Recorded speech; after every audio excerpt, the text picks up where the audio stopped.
ಕೇಜ್ರಿವಾಲ್ಗೆ ಸೋಲು. ಈಗಷ್ಟೇ ಹಿನ್ನಡೆ ಅಂತ ಹೇಳ್ತಾ ಇದ್ವಿ, ಫೈನಲ್ ಈಗ ರಿಸಲ್ಟ್ ಕೂಡ ಬಂದಿದೆ. ಅರವಿಂದ್ ಕೇಜ್ರಿವಾಲ್ ಸೋಲನ್ನ ಅನುಭವಿಸಿದ್ದಾರೆ. 2013, 2015, 2020 3 ಟೈಮು ಗೆಲ್ಲುವನ್ನ ಕಂಡು ಈಗ ಫುಲ್ ಟೈಮ್ ಅಲ್ಲಿ ಆಗೋದಾದ್ರೆ 2 ಟೈಮು ಈಗ ಹ್ಯಾಟ್ರಿಕ್ ಗೆಲುವನ್ನ ಸಾಧಿಸಬೇಕು ಅಂತ ಇದ್ರು.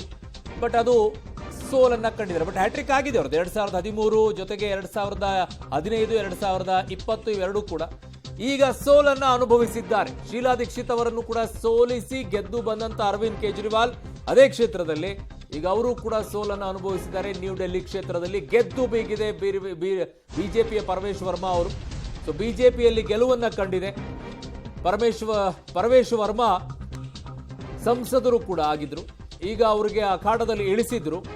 ತದನಂತರ ಈಗ ನಾನು ಅಭ್ಯರ್ಥಿ ಅನ್ನೋದನ್ನ ಪ್ರೂವ್ ಮಾಡಿ ತೋರಿಸಿದ್ದಾರೆ. ನಾನು ಸೋಲಿಸಬಹುದು ಅನ್ನುವಂಥ ವಿಶ್ವಾಸವನ್ನು ವ್ಯಕ್ತಪಡಿಸ್ಕೊಂಡು ಬಂದಿದ್ರು. ಸೊ ಆ ವಿಶ್ವಾಸದ ಅಡಿಯಲ್ಲೇ ಈಗ ಗೆಲುವನ್ನ ಕೂಡ ಕಂಡಿದ್ದಾರೆ. ಅಲ್ಲಿಗೆ ಆಮ್ ಆದ್ಮಿ ಪಕ್ಷದ ಬೆನ್ನೆಲುಬಾಗಿ ನಿಂತ್ಕೊಂಡಂತ ಅರವಿಂದ್ ಕೇಜ್ರಿವಾಲ್ ಅವರ ಬೆನ್ನು ಮೂಳೆಯನ್ನೇ ಈಗ ಅಂದರೆ ರಾಜಕೀಯವಾಗಿ ಹೇಳ್ತಾ ಇದ್ದೀನಿ ಮುರಿದುವಂಥ ಕೆಲಸವನ್ನು ಆಮ್ ಆದ್ಮಿ ಪಕ್ಷಕ್ಕೆ ಮಾಡಿದ್ದಾರೆ. ಎಲ್ಲೇ ಹೋದ್ರೂ ಕೂಡ ಫೇಸ್ ಅನ್ನ ತೋರಿಸ್ತಾ ಇದ್ದಿದ್ದು ಅರವಿಂದ್ ಕೇಜ್ರಿವಾಲ್ ಅವರನ್ನ. ಯಾಕೆ ಅಂತಂದ್ರೆ ಬಿಜೆಪಿ ಅಂತ ರಾಷ್ಟ್ರೀಯ ಪಕ್ಷವನ್ನ ದೆಹಲಿಯಲ್ಲಿ ಮಂಡಿ ಊರುವಂತ ಪರಿಸ್ಥಿತಿಗೆ ತಂದಿಟ್ಟಂತವ್ರು ಅರವಿಂದ್ ಕೇಜ್ರಿವಾಲ್ ಅವರಿಗೆ ಆ ಪ್ರಮುಖ ಸ್ಥಾನವನ್ನ INDIA ಕೂಟದಲ್ಲಿ ಕೊಡಲಾಗ್ತಾ ಇತ್ತು. ಬಟ್ ಈ ಬಾರಿ ಈ ಎಲ್ಲ ಬೆಳವಣಿಗೆಯ ಮೂಲಕವಾಗಿ ಆ ಕ್ರೆಡಿಟ್ ಅನ್ನ ತೆಗೆದುಕೊಳ್ಳೋದ್ರಲ್ಲಿ ಸ್ವಲ್ಪ ಹಿಂದೇಟು ಹಾಕಬಹುದೇನೋ. ಯಾಕಂದ್ರೆ ಮುನ್ನೆಲೆಗೆ ಬಂದು ನಿಂತ್ಕೊಂಡು ಮಾತನಾಡುವಷ್ಟು ಆ ಧೈರ್ಯ ಬರೋದಿಲ್ಲ. ಸ್ವಲ್ಪ ಮಾನಸಿಕವಾಗಿ ಕುಗ್ಗಬೇಕಾಗತ್ತೆ ಸೋಲನ ವಿಚಾರದಲ್ಲಿ.